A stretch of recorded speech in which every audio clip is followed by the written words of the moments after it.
So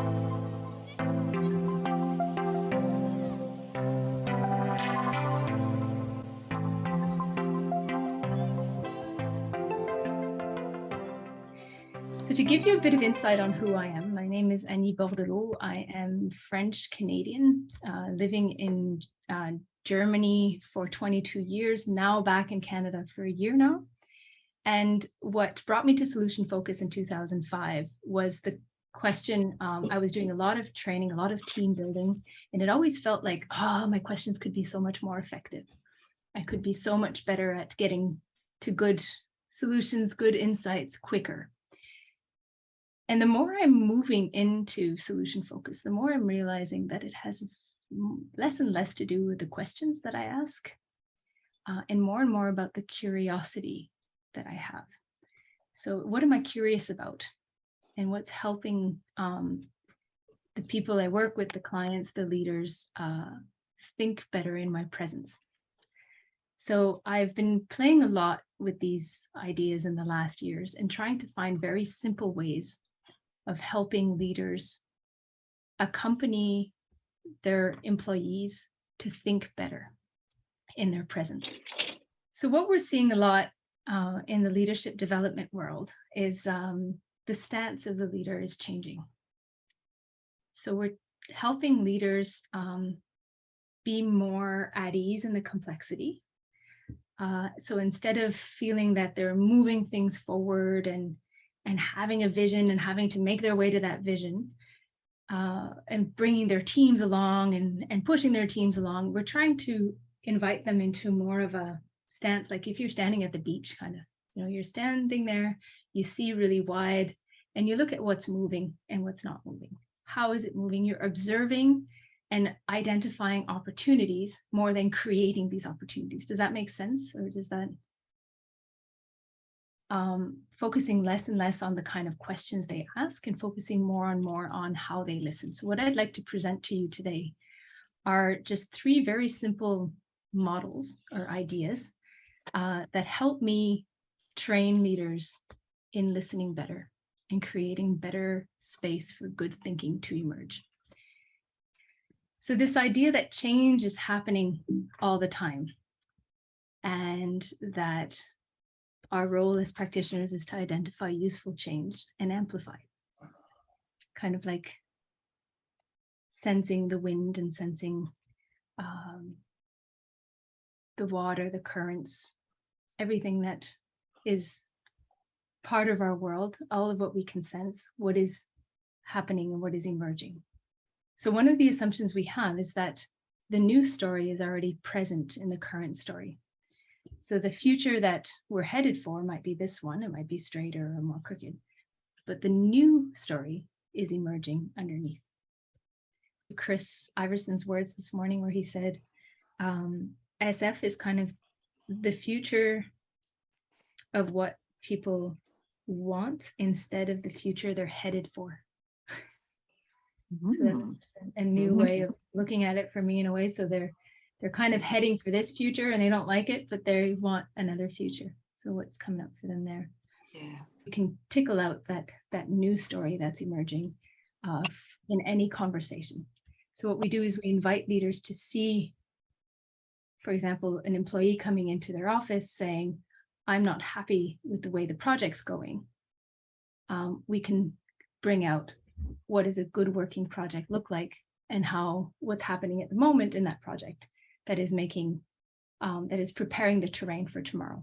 So really this very solution focused approach that we have at the moment. So if I bring you, for example, just to the beach for a second, I'm going to stop sharing. And in all of us together, if you imagine yourself with your feet in the warm sand at the beach, what do you sense when you're looking at the beach and what do you see? So if you close your eyes and imagine that for yourself, what comes to your mind? What is it like for you to be at the beach?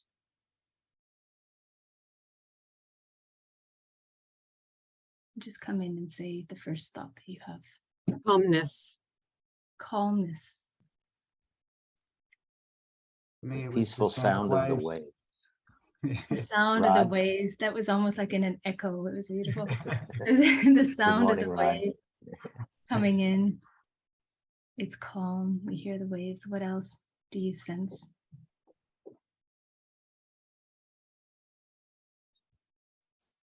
Peacefulness. Again, interesting, eh? Peacefulness. When you think of the elements, what are you sensing there? Do you sense a bit of wind as well? Maybe feeling a bit of water in the sand as well. And how wide do you see when you look out?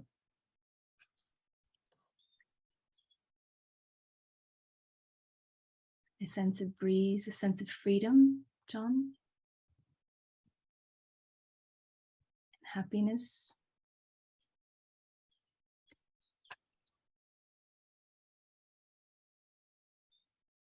And exactly with this of solitude as well, just being there alone.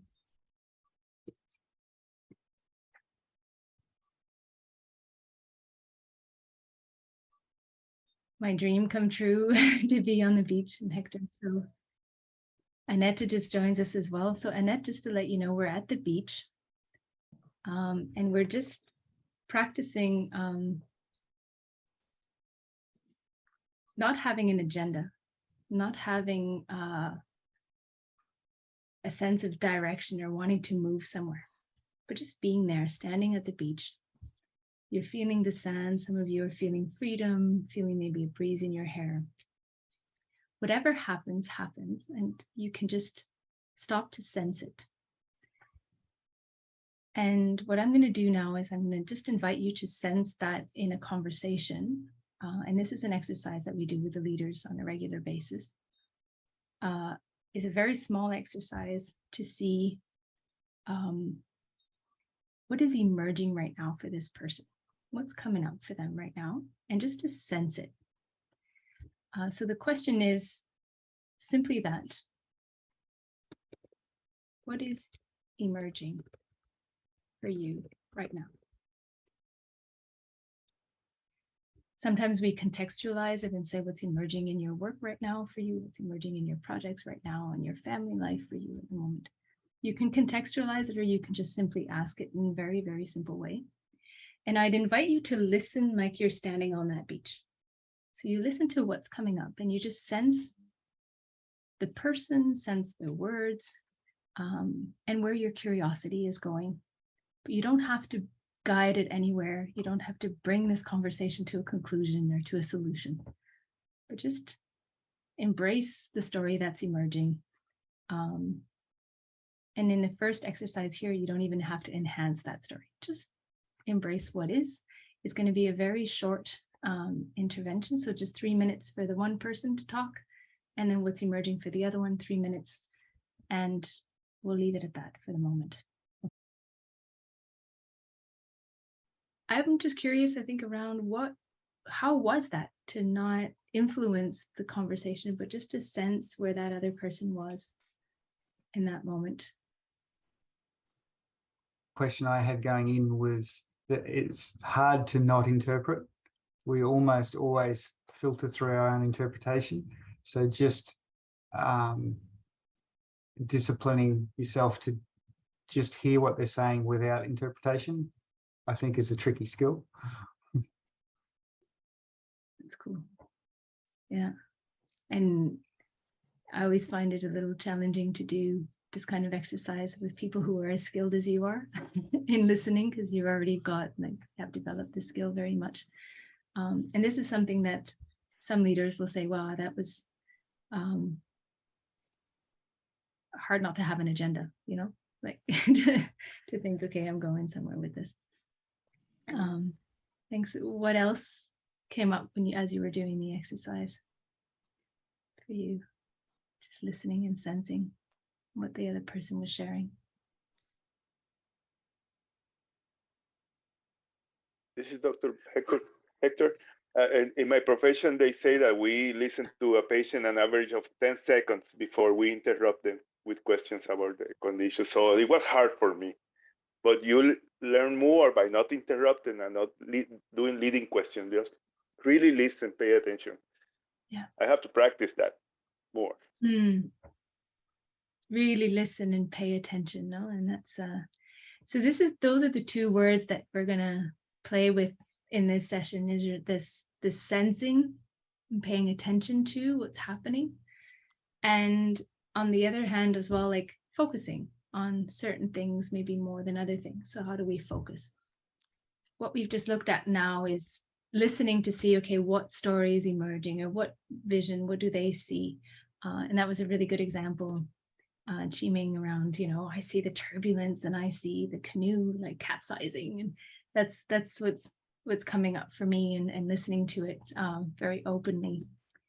And then we can also see in a conversation that things are moving towards the direction we want to go, and things are moving away from the direction we want to go. So we're going to create like kind of this movement in the next exercise. So the goal here is to ask someone, what is something you would like to nudge in your future, or see differently in the future? And I asked my son this morning. I'm like, so, thinking of next year and the school starting now, what is it you're thinking about? And he said, I want to connect to more friends. I wasn't very good at that last year, and I want to get better at that. So that's kind of something that I'd like to get better at. That's the desired future. And when he was talking about it, I'm like, well, what do you, and this is again in the moment, in the present. I'm not forcing it into the future. I'm just listening to what's happening at the moment for him. So I asked him, how do you see this at the moment? He said, yeah, I had a lot of conflicts, and also I didn't speak very good English last year because my son is German.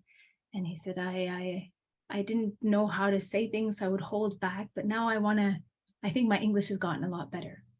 And I'm kind of understand how groups work in Canada. Like in Germany, it's different. It's more like one-to-one relationships, but here is like these groups. And so here's what he was talking about. And it actually kind of sounded like this, I want to connect better. And I got in a few conflicts last year, and I speak English now. And I didn't speak it last year. My English wasn't good enough. And it's the conversation's moving towards and away from the goal. And in this listening exercise, which I'll invite you to do, is just to notice that movement in the conversation, and to become very curious about those few words or those few moments where it's moving towards. So if I say, oh, your English has gotten better, tell me about that. How did you do that? Or how did you work on your English? Or how is your better English going to help you next year, or so on. So this is the idea of this short exercise, is to notice the movement of moving towards and moving away from, and just focusing, listening, using the words to move towards a little bit more than move away from. I know that your ears are extremely trained, so this might have felt like a more simple exercise. And at the same time, just experiencing it in this way, is there something that you'd like to share, or that you've noticed in this conversation that would be useful for the others in the group? Dennis here in Cambodia. I think that this idea of sensing while listening has at least for me, the risk of becoming more personally involved in the story in such a way that is becoming more empathetic, even sympathetic to what I'm hearing on the other end. And I guess becoming emotionally involved in their story is a area to be cautious of, that I could sense that it would lead to more emotional burnout from doing work at that level. But I don't know. I mean, this is early days, just trying it for the first time. But I really got involved in what my partner was explaining to a point that it hurt. And so, yeah, that was an observation. Interesting observation. Very, very relevant at these times as well, right? Thank you for that. Yeah, interesting. For the others, what came up for you? Yeah. I can share next. I feel because of the directions, I can feel it in my body, and it feels more like a wave in and out. And as because I'm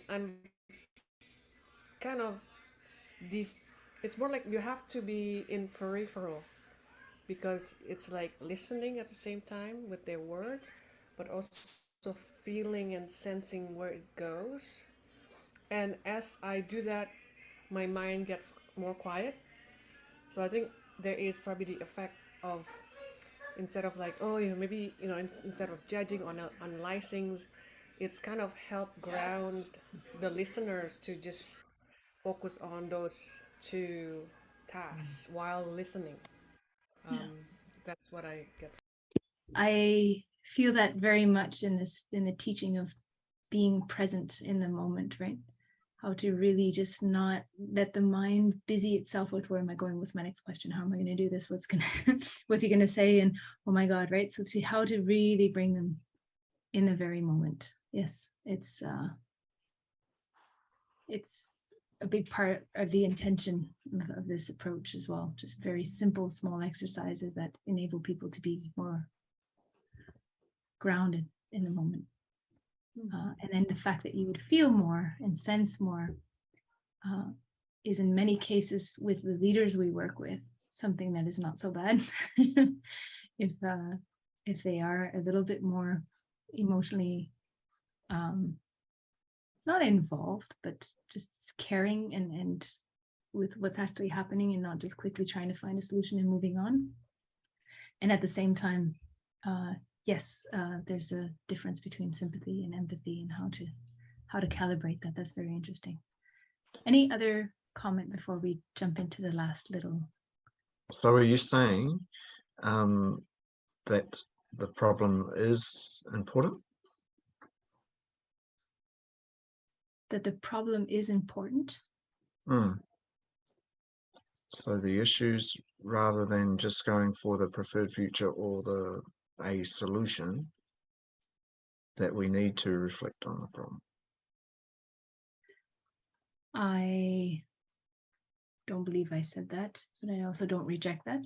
So I believe that being there in the moment and listening carefully is always a mixture of both. And it's actually one, right? But there's no solution without a problem. So we're looking at you're moving in that polarity. And how do we create a space of hope? And I think we'll open up the world. And if we dive into the fear, then we close the world. And how can we be aware of that? And that, for me, has a lot to do with this moving towards or away from. Okay. And in the last little, I'll just show it to you because you brought up waves, Christine. And this is something that the solution surfers often bring up. It's an exercise that most of our participants enjoy very much. And it's this idea of, I don't know if any of you surf, but of being there with your surfboard in the wave and deciding like, oh, this is a wave, but I'm not going to take this one. Or this one, oh, this one looks pretty good, but I'll go over it. But I'm going to get the next one. And you surf that wave, like you see it coming, that opportunity. And they make this analogy and of every conversation has this movement as well. And I recently was talking to a woman who needed to make a decision, do I stay or do I go? And it was amazing. Every time she talked about staying, her voice went really low. And she was like, oh yeah, it's a reasonable thing to do. And as soon as she talked about going, and I think I asked her, how would she talked about her mom a lot. I said, like, how would your mom notice you've made the right decision, right? And she was talking about, oh my God, if I do this and if I go, my mom would be in her wave was like way up there and she was full of energy. So we can sense as well the energy in the conversation and we can ride the energy. So if, and this is the last slide that I have and I can share with you as well, is not only this movement of towards, but also the energy going up or going down. So noticing that and also trying to stay on those waves when you see that, oh, okay, so this is what you see and how you sense it. So how do you ride that in? So this also often gives a lot of the participants in our programs a new way of listening by sensing the enthusiasm or sensing the energy behind what somebody's saying. Besides, I see that the time is already over. It's 50 after already. But these are 3 very simple exercises that help shift that stance of driving and bring it into a stance of just being and sensing in the moment. And that's it. That's as much time as we have.